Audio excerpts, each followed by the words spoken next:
According to Western experts from some publications, the Russian occupation forces are now actively using a kind of elastic defense, the essence of which is to withdraw from their positions, allowing the Ukrainian defense forces to advance and then suddenly counterattack until the Ukrainian assault troops gain a foothold. So suddenly that I'm getting tired of saying it.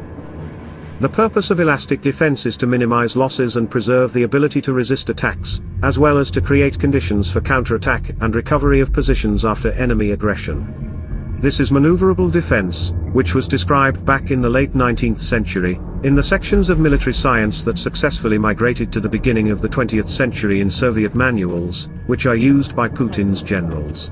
But the main thing is that the actions of the Russians can hardly be called elastic defense. First of all, they often do not leave their positions within the framework of such tactics, but try to hold on to every stronghold at all costs, clinging to it with their hands and feet with a dead grip. Often these hands and feet remain in the strongholds.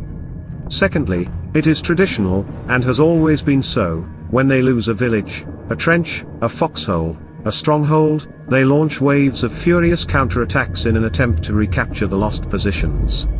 And this is not a sudden tactic of the Russians, which experts write about, but a classic one. They always do this. Klishivka, Andriivka, Robotino, Ukrashne and many other villages and locations the Russians have always frantically counterattacked, trying to get them back under their control, and before that by colossal sacrifices in attempts to hold them. That's not elastic defense, also known as maneuverable defense. This is a progressive retreat of the enemy, and there is no need to attach additional meanings to it. It is useless. And while some publications are trying to justify the inevitable retreat of the Russian army, the United States and NATO allies are drawing conclusions from the Russian-Ukrainian war. Certainly, it primarily pertains to the scale of battles and the required level of massiveness for conducting military operations. The US used to practice planned wars with strict timetables and good organization. But now American analysts think differently about how to prepare for wars.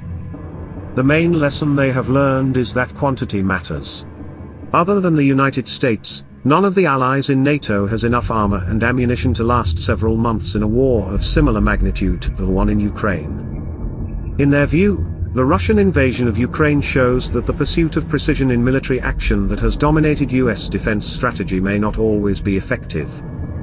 The war highlighted the significance of mass actions on the battlefield, which have an immediate impact, whereas the effects of precision strikes take time and may lose relevance.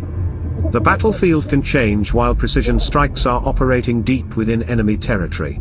And this was especially important to realize before the likely confrontation with China. If Ukraine's allies had provided precision long-range weapons from the outset, Ukraine would not now have to slog through endless Russian minefields. Until the HIMARS arrived, the occupiers used tactic of a barrage of fire with impunity and pounded Ukraine with hundreds of guns, but then everything changed. Prigozhin's whining about shell starvation is the result of the fact that numerous ammunition depots were destroyed by high-precision pinpoint strikes of HIMARS. But if there were more of them, and not only them, but it would be an alternative history.